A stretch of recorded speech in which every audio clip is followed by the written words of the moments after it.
Nitwa Elena. J'ai 20 ans, presque 21 ans. Mfite imyaka 20 hafi 21. Donc je suis l'aîné d'une famille de 4 enfants. Navukiye mu muryango w'abana bane. J'ai grandi dans une famille chrétienne. Nanjye navukiye mu muryango wa Gikristo. Je suis né dans une famille qui était très axée sur les études. Navukiye mu muryango ukunda kwiga cyane. Depuis toute petite, on m'avait appris que les études étaient importantes. Kuva naba ndakana gato bari barambwiye ko kwiga ari ikintu cy'ingirakamaro. Et qu'elles permettaient d'avoir un meilleur futur. Kubera ko barakambwira ngo ni wiga cyane uzagira ejo heza hazaza. Indirectement, on me disait si tu fais pas d'études, t'auras pas un bel avenir. Burya barambwira ngo nutiga neza ntabwo uzagira ejo heza hazaza. Ou alors il sera plus compliqué. Kandi ubuzima bwawe buzaba bubi. Dans ma famille, tous mes cousins ont toujours réussi. Mu muryango wanjye ababyara bose baratsindaga cyane. Dans la médecine, ingénieur. Bakaba abaganga, aba-ingénieur. J'étais la suivante sur la liste. Ni jewe wari ukurikiyeho. Je pense pas que ma famille pensait à mal. Ntabwo niba ababye umuryango wanjye wantekerezaga ikibi. Mais sans s'en rendre compte, ils m'ont mis une certaine pression. Ariko batabizi banshyizeho igitutu murakoze. Il y avait la peur de décevoir. La peur de décevoir. Bega bari bafite ubwoba yuko nshobora kubatenguha. Et la peur d'échouer. Kandi bari bafite ubwoba ko nshobora nanjye nkagira ubwoba ko nshobora gutsindwa nkabatenguha. En plus de tout ça, hejuru y'ibyo byose, je suis une personne qui aime tout contrôler.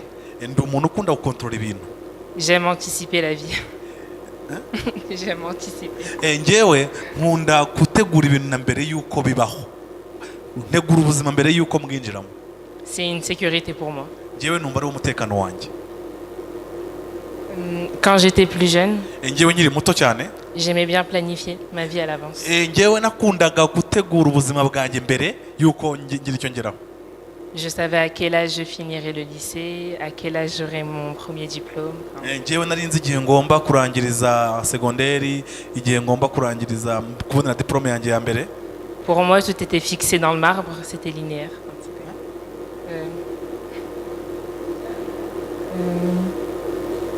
Pour moi, tout était sûr. Nuvuga ngo njyewe numva ko ibintu byose bizagenda uko nabipanze. Jusqu'à l'année dernière. Kugeza umwaka ushize, tout se passait comme je l'avais prévu. Ibintu byose byagenze nkuko nari narabiteguye mu bwenge bwanjye. Et puis est arrivé une chose que j'avais pas prévue. Ariko haza kuza ikintu kimwe ntari nigeze ntegura. J'ai échoué. Naratsinzwe. J'ai redoublé une année. Subira mu mwaka. Ça m'était jamais arrivé. Ibyo ntibyari byigeze bimbaho mu buzima. J'étais perdu. Bega numva mbaye nk'umuntu utakaye. J'étais déçu. Numva ndatengushywe. De moi. Ndumva ubwanjye ndiyanze. J'avais tout donné. Nari natanze ibyo bishoboka byose. À m'en rendre malade. À m'en rendre malade. Noneho bituma ndwara. Je me suis rendu compte finalement. Nza kumenya ko nyuma. À travers cet accident de parcours. Kubera iyo accident nahuye nayo yo kusibira umwaka mu nzira. Qu'on ne peut pas faire de plan. Ko ushobora kugira ibyo uteganya nk'umuntu. Sans inclure Dieu.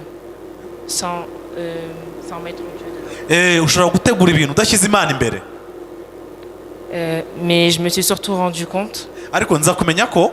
Que c'est toujours sa volonté qui prime. Ko n'ubushake bw'Imana bujya imbere y'ibintu byose. Dieu permet que l'on échoue à certains moments. Rimwe na rimwe Imana ryemera ko dutsindwa mu buzima. Pour que l'on puisse réussir ailleurs. Kugira ngo tubashe gutsinda ahandi hantu. Ça fait mal. Birababaza cyane. C'est dur. Biranagoye.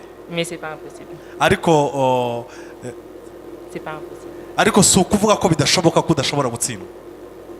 Dieu ne nous donne pas plus que ce que nous pouvons supporter. Imana ntizaduha ibirenze ibyo dushobora kwihanganira.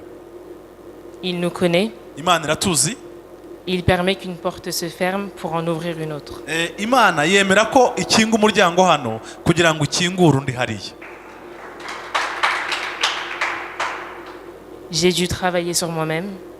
J'ai travaillé sur moi avec l'aide de Dieu. Imana rero yankozeho umurimo.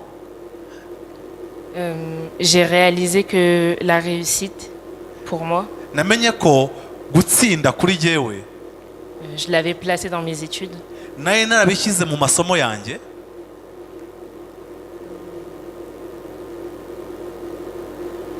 Je me mettais une pression énorme. Nari narishyizeho igitutu. Et finalement, j'ai réalisé que ma vraie valeur, elle n'était pas dans mes études, mais plutôt en Dieu. Nza kumenya ko agaciro kanjye katari mu masomo niga ahubwo kari mu Mana ubwayo. J'ai repris mon année de fac. Nasubiyemo wa mwaka wanjye. J'ai dû beaucoup travailler avec Dieu. Kandi njyewe n'Imana dushyiramo umwete. J'ai appris à me reposer sur lui, Noneho numva ko nkwiye kuruhukira muri yo à lui faire confiance no kuyizera. et ne pas m'appuyer sur mes propres forces. Kandi ntabwo yanshoboje kubw'imbaraga zanjye. C'est dur et j'y travaille encore.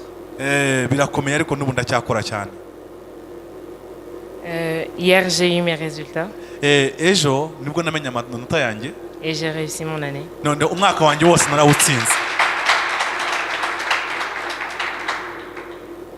Ce que je retiens, c'est que le plus important, c'est pas comment on y arrive, Icy'ingenzi ni uko tugera ku ntego yacu, mais c'est d'y arriver. kuhagera. Peu importe les obstacles, Ingorane zose twahura nazo mu nzira, une fois qu'on arrive au bout du chemin, iyo tugeze ku iherezo ry'inzira yacu, ça n'a plus d'importance. nicyo kintu cy'ingirakamaro tuba dukwiye kumenya. Avec Dieu, c'est pareil.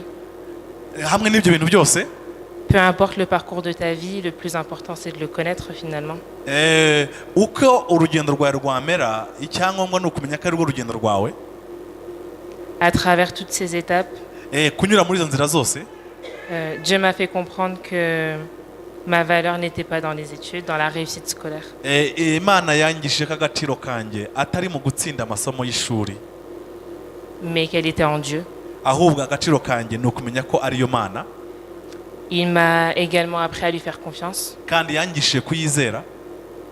à me laisser guider, Imana ikomeza kunyobora, à m'abandonner, comme on a dit tout à l'heure. no kuyiha ubwayo yose, wese njyewe ubwanjye.